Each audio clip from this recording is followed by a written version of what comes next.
Continuamos con nuestro estudio de Apocalipsis. Hoy tenemos la segunda parte del capítulo 14, las cosas que sucederán después de estas. Daniel 5, 28 y 31 dicen: Pérez, tu reino ha sido roto y dado a los medos y a los persas. Y el 31, y Darío de Media tomó el reino siendo de 62 años. La conquista del rey Ciro de Persia fue, digamos, uno de los acontecimientos más llamativos de la historia antigua. Isaías 21:9 en su parte se dice: después habló y dijo, cayó Babilonia y todos los ídolos de sus dioses quebrantó en tierra. En aquellos días Babilonia había sido para los profetas la misma encarnación del poder, la maldad, el lujo y el pecado. Y así, de la misma manera que la Babilonia antigua cayó, también caerá Roma, la Babilonia moderna. El texto sigue diciendo: porque ha hecho beber a todas las naciones del vino, del furor de su fornicación. No cabe duda que el poder que Babilonia, o sea Roma, representa y se describe aquí es sumamente corrupto, y su influencia corruptora se extiende por todo el mundo en mayor o menor grado, seduciendo a las naciones hacia una especie de, digamos, de inmoralidad desenfrenada. Esto es Roma, que ha exportado su corrupción y su consumismo, haciendo a las naciones beber del vino de su pasión impura y embriagándolos con el influjo intoxicante de su lujo, su vicio y su idolatría. Imagínense el consumismo. Por eso ahora para las personas es más importante el tener que el ser. O sea, ya la persona pasó a segundo término. La frase "el vino del furor de su fornicación" es porque nunca ha sido la esposa de Cristo. Ha sido una adúltera, una iglesia que nunca se comprometió con el Dios verdadero, porque se fue tras el poder político, tras el poder económico y tras el poder religioso. Ese vino representa las falsas doctrinas que enseña el mundo. Y todas las iglesias caídas en apostasía son parte de la Babilonia antigua. La Roma moderna, porque siguen a los falsos maestros que les enseñan doctrinas diabólicas, ya que la verdad de Dios está sellada para ellos, porque se han entontecido, se han entenebrecido, se han endurecido y alejado del evangelio verdadero, representado en el vino de la fornicación que envenena el corazón y la vida espiritual, y así están cumpliendo lo que dice la Escritura: ha caído Babilonia. Babilonia es una fuerza para el mal que se ha extendido a todas las naciones, a todititas. Y esto fue lo que provocó su caída. Causar que el mundo se embriagara con sus deleites pecaminosos y participara en una orgía espiritual de aborrecimiento e idolatría. Eso sí, en una abierta rebelión contra Dios, porque eso fue lo que sucedió. Babilonia estaba ebria con la euforia de su riqueza. Estaba borracha con su poderío que seducía y emborrachaba a las naciones con ese mismo espíritu. Y aquí se hace la analogía de una prostituta emborrachando a un hombre para conducirlo a la inmoralidad. Y al revisar la historia, nos damos cuenta que solo Roma ha tenido, primero a través de los césares y luego a través de los llamados pontífices romanos, la hegemonía, el predominio sobre el mundo conocido. Es el papado romano quien ha tratado con casi todos los gobiernos de las naciones. Son ellos quienes han dominado directa o indirectamente sobre ellas, y espiritualmente hablando ha dado y le sigue dando a beber del vino embriagador de su fornicación. Basta solamente con que veamos a nuestro alrededor al mundo actual: la corrupción, la confusión, la opresión, enseñándonos con ello que la gran necesidad que tenemos de arraigarnos en Jesús y en su palabra. Y es obvio que es Roma. ¿Por qué? Porque, a ver, ustedes díganme, hay tantas otras religiones, pero ni siquiera sabemos quién es la cabeza principal. No hay alguien que sobresalga. ¿Por qué? Porque en nuestro caso, nuestra cabeza es Cristo, el Señor Jesucristo. Él es el Rey de Reyes y el Señor de Señores. La Babilonia que existió a orillas del Éufrates no ha desaparecido, aún existe. Pero ¿saben con qué nombre? Con el nombre de Irak. Sin embargo, el texto de Apocalipsis 17 y 18 no deja lugar a dudas que por sus características políticas, económicas y religiosas, se trata de la actual ciudad de Roma. No perdamos de vista tres cosas, miren. Roma es el centro religioso de mayor poder sobre conciencias y bolsillos que existe en el mundo. Allí reside el Papa, quien es tratado con las mayores muestras de veneración por casi todos los políticos de la tierra. Recordemos que el Vaticano está dentro de la ciudad de Roma. Y es además el centro del nuevo imperio europeo, desde donde la bestia imperio va a dominar al mundo durante la gran tribulación. Ahora vamos a ver el mensaje del tercer ángel y vamos a ver Apocalipsis 14, 9. Y el tercer ángel lo siguió diciendo a gran voz: si alguno adora a la bestia y a su imagen y recibe la marca en su frente o en su mano. Así como el primer ángel de estos tres anunciaba el evangelio eterno y exhortaba a todos los moradores de la tierra a adorar a Dios, este tercer ángel advierte de las consecuencias que tendrá desobedecerlo, especialmente a todos los que serán tentados para postrarse ante la imagen de la bestia imperio, para adorarlo y ser sometidos incondicionalmente a su gobierno mundial, aceptando ser marcados en la frente o en la mano, que para el caso pues es lo mismo. Eso está en Apocalipsis 13, el 14 al 17. Dice, y recibe la marca en su frente o en su mano. El propósito de la marca es para comerciar o negociar, y la adoración y cada persona que la reciba podrá usarla en todas las transacciones privadas y públicas que le requieran. Quienes no tengan esa marca van a ser sujetos a grandes dificultades, van a ser perseguidos y van a morir, ya que la marca pues va a ser una señal de lealtad a la bestia imperio. Una característica de ella es que a nadie se le va a negar, porque así como Dios no tiene favoritos, digamos así, el reino satánico tampoco los tiene. Pero eso de aceptar la marca dejando al verdadero Dios a un lado, va a significar el compromiso y devoción a la bestia imperio, afirmando con ello su creencia de que Satanás es la deidad suprema. Y aquí hay algo interesante. Si nos damos cuenta, en Apocalipsis 7 se usa la palabra sello. Aquí se utiliza la palabra marca. Eso es porque todo lo que hace la bestia imperio, también la marca, es una imitación y es una burla. El sello en sus frentes de los 144,000 del capítulo 7 será invisible y solo se conocerá que lo tienen por su testimonio de obediencia y lealtad al Dios verdadero. Solo será para reconocerlos con un propósito, y el propósito es que reciban protección divina contra la bestia imperio. Igual que nosotros, que no traemos un letrero que diga soy cristiano. Nos reconoce por nuestro testimonio. Por eso el sello de Dios solo será visible en los verdaderos creyentes, en los verdaderos hijos de Dios. Así también los incrédulos. Pero ellos van a ser marcados para confirmar su devoción a la bestia imperio. Y entonces vemos que hay otra invitación por parte de Satanás a las acciones de Dios. Porque poner la marca a los impíos es solo la invitación satánica al sellado por Dios a los creyentes.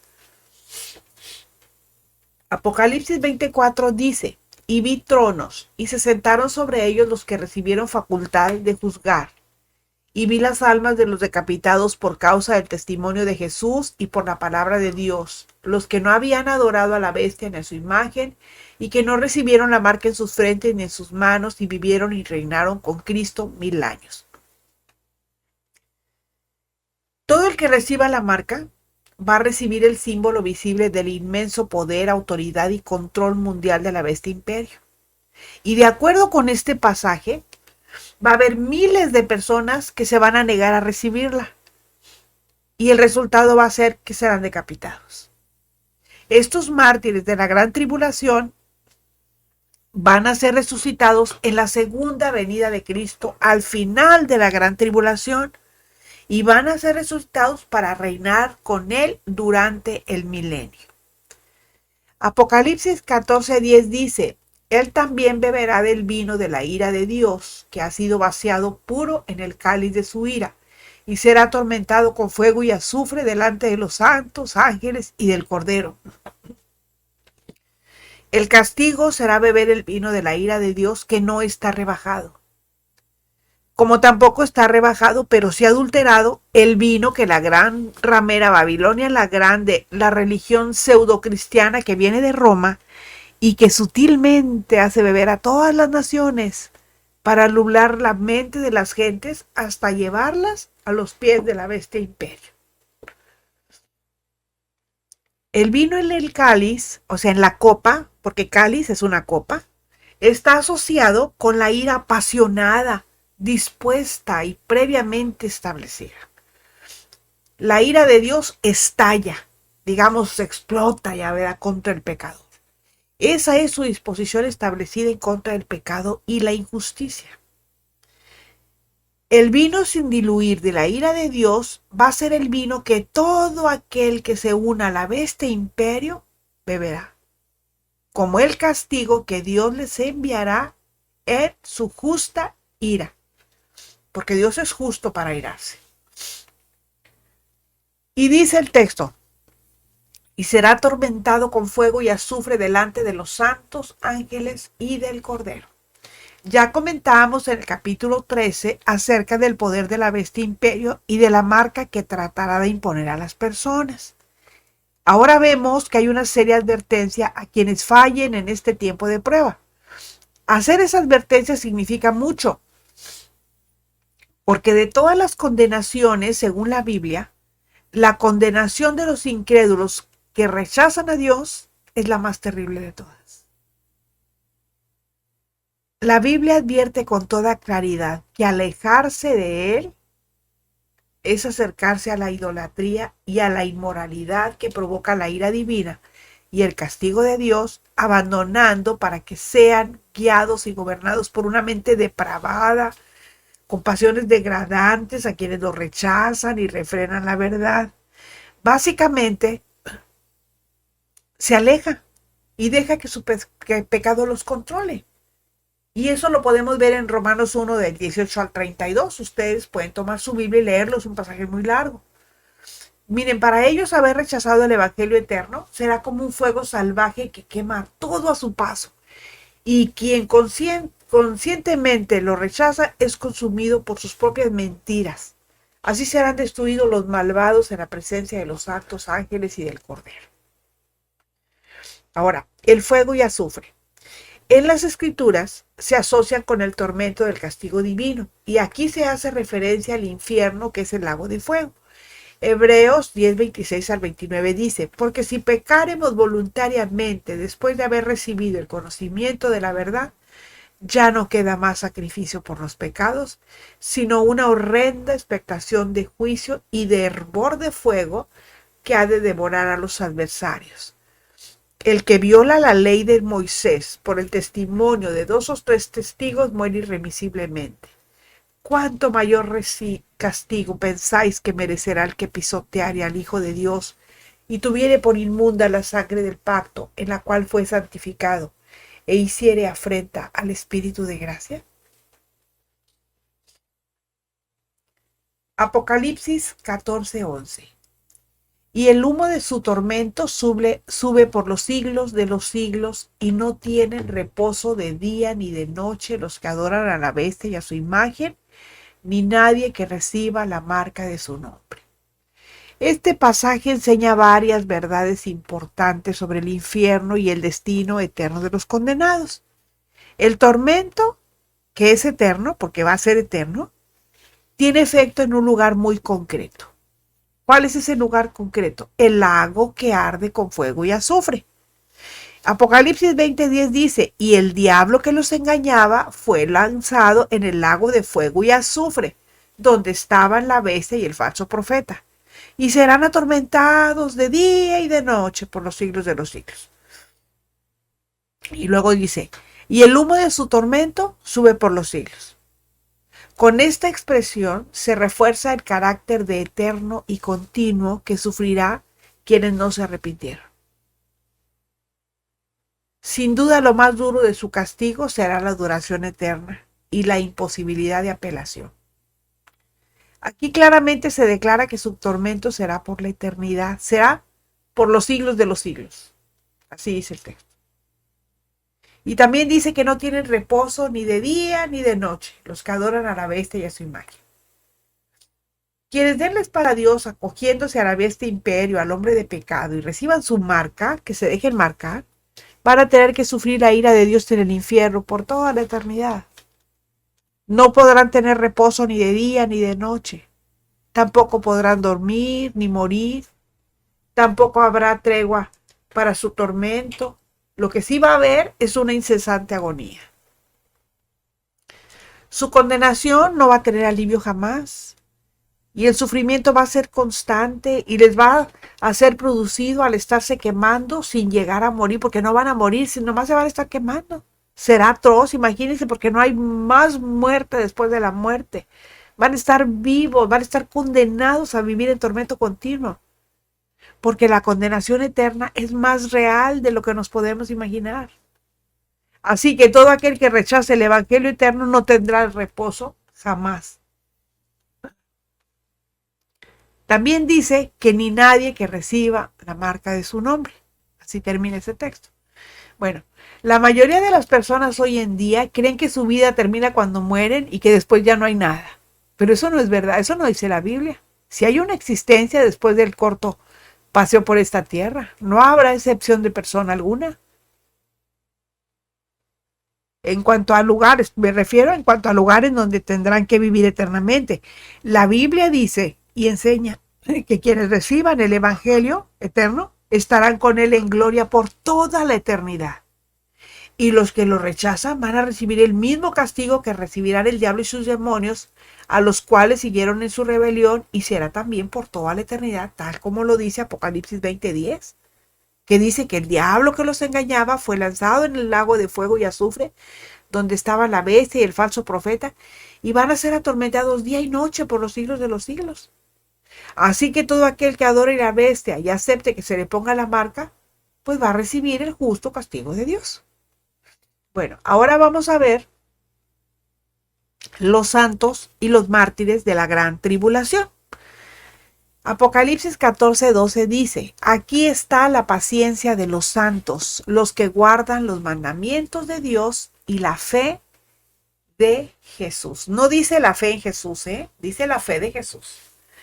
Todos aquellos que pertenecen a Dios esperan pacientes y esperan la segunda venida de Cristo con esperanza ante las dificultades y las desgracias. Y ellos persisten a pesar del sufrimiento y permanecen bajo presión y no desisten. Dice, aquí está la paciencia de los santos. La paciencia de los santos se caracteriza por su perseverancia. Y ellos son los que esperan, como enseña Mateo 24:13 y 14, que dice, mas el que persevere hasta el fin, éste será salvo. Y será predicado este evangelio del reino en todo el mundo para testimonio a todas las naciones, y entonces va a venir el fin. Esta es otra peculiaridad propia del periodo conocido como la Gran Tribulación, que aquellos que acepten el evangelio eterno van a recibir la salvación y tendrán que perseverar sobre riesgo, o sea, bajo riesgo de perder su propia vida, porque no están negando su fe. Y por el contexto y el énfasis que se hace acerca de los mandamientos de Dios, tengo la seguridad que esos santos son judíos israelitas que se convertirán a Dios durante la tribulación.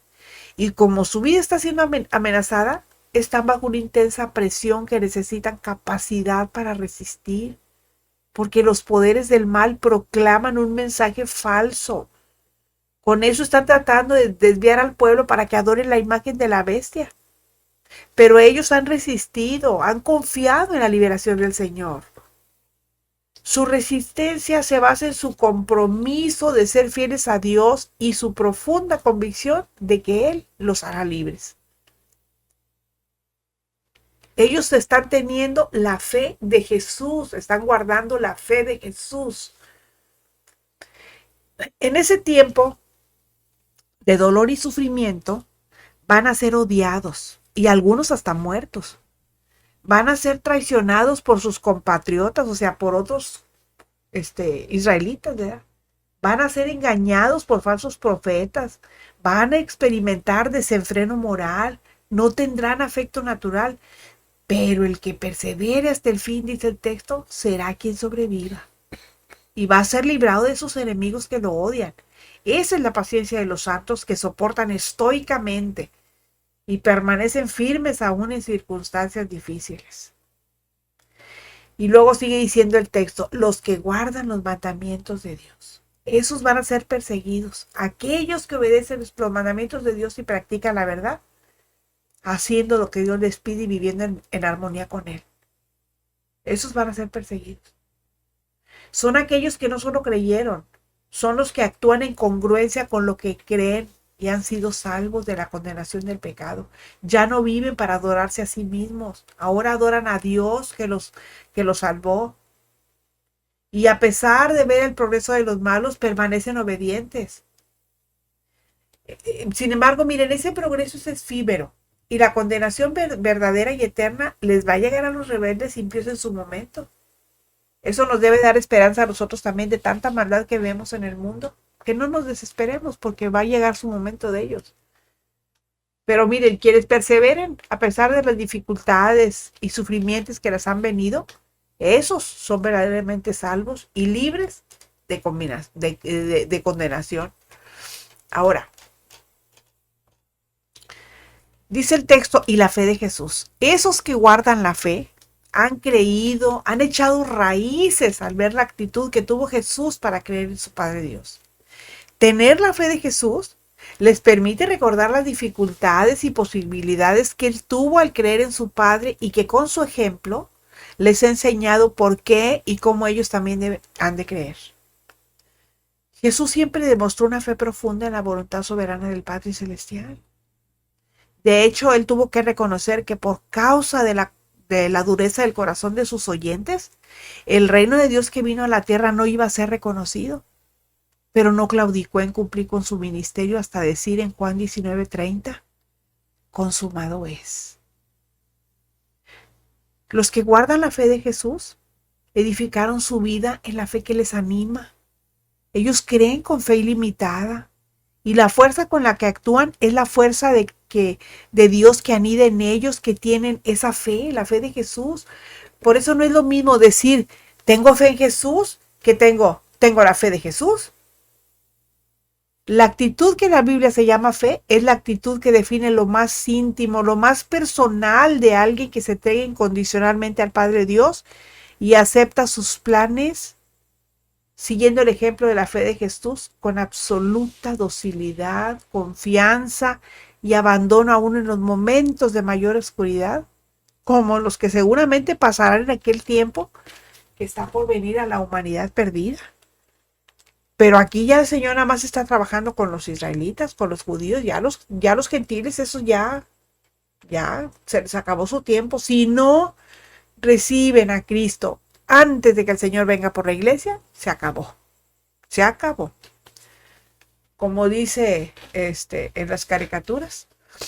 Bueno, Apocalipsis 14:13 dice, oí una voz que desde el cielo me decía, escribe.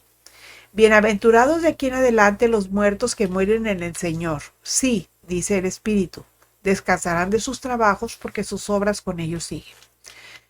Esto es un paréntesis en medio de los juicios de Dios que quiere que sepamos que en medio de los terribles acontecimientos que van a tener lugar en este mundo, Él nunca se olvida de los suyos. Y lo que vemos en este texto es que para quienes mueren por causa de su fe, van a recibir como bendición ser conducidos inmediatamente a la gloria del cielo. Seguramente serán los últimos que morirán por su fe, completándose el número de los mártires de todos los tiempos. Después de esto, todos serán vindicados, o sea, vengados, y van a descansar eternamente junto al Señor. Pero no, eso no quiere decir que todos los muertos son bienaventurados. El texto dice que solo los que mueren en el Señor. Por eso, aquello de que vivos son unos diablos y apenas se mueren se convierten en ángeles, eso es una mentira. La vida es como un río de seres humanos que desemboca cada día a la orilla del mar de la eternidad. Y no por eso son bienaventurados todos los muertos, claro que no. No hay ninguna bendición, no hay ninguna bienaventuranza para los que mueren sin Cristo. Ellos no son perdonados. Y en su impiedad o en su pecado entran en una eternidad de perdición. Podemos hacer un gran funeral, meter el cuerpo en un ataúd de maderas bien finas, pero con todo no deja de ser el funeral de un alma condenada. Y aquí parece que el que da voz, esa voz es el Señor mismo, que desde el cielo anuncia que en el tiempo de la gran tribulación, esos santos que darán su vida como mártires serán bienaventurados y reinarán con Jesús por 1000 años. Apocalipsis 20:4 dice, y vi tronos y sentaron sobre ellos los que recibieron la facultad de juzgar, y vi las almas de los decapitados por causa del testimonio de Jesús y por la palabra de Dios, los que no habían adorado a la bestia ni a su imagen, y que no recibieron la marca en sus frentes ni en sus manos, y vivieron y reinaron con Cristo 1000 años. Lástima que tuvo que ser por su sacrificio, porque no aceptaron el sacrificio de Cristo. Y como sin remisión, sin sangre no hay remisión de pecados, pues entonces ellos van a tener que morir así. Dice el texto que descansarán de sus trabajos porque sus obras con ellos siguen. Esos creyentes van a ser muertos por el falso profeta, como dice Apocalipsis 13:5c, que dice, y si hiciese matar a todo el que no lo adorase. Todo lo que hacemos en esta vida presente, sea bueno o sea malo, sean grandes o pequeñas cosas, todo tiene con eternidad. Y la Biblia nos enseña que Dios en el cielo va a dar descanso como recompensa a los creyentes por su servicio aquí en la tierra. Y esos son los que han de decir, como dice 2 Timoteo 4:7-8, dice, he peleado la buena batalla, he acabado la carrera, he guardado la fe. Por lo demás, dice, me está guardada la corona de justicia, la cual me dará el Señor justo juez en aquel día. Y no solo a mí, sino también a todos los que aman su venida. Yo amo la venida del Señor y yo quiero que ya venga. Así es de que yo digo, Maranata, Cristo viene pronto. A diferencia de los que mueren sin Cristo, para el creyente su entrada en el cielo implicará descansar de todas las luchas y tormentos que le habrán sobrevenido por causa de su fe. Y eso contrasta con la suerte que les espera a quienes rechazaron a Cristo y que no conocerán un solo momento de descanso durante toda la eternidad. Si usted tiene algún pariente, algún familiar, algún amigo, alguna persona cercana que sabe usted que no ha recibido a Cristo como su Salvador, compártale el Evangelio. Enséñele, pásele todos estos estudios. Si usted no sabe cómo hacerlo, pásele estos estudios para que se den cuenta. Miren, los trabajos de los cuales han de descansar son los sufrimientos que van a padecer por su constancia en mantener la fe de Jesús. Van a ser tiempos extremadamente terribles y están por venir. Y sus obras son las hechas mediante su fe y obediencia hasta la muerte, y cuyo resultado les va a acompañar por toda la eternidad. El Señor les bendiga. Continuamos la próxima semana.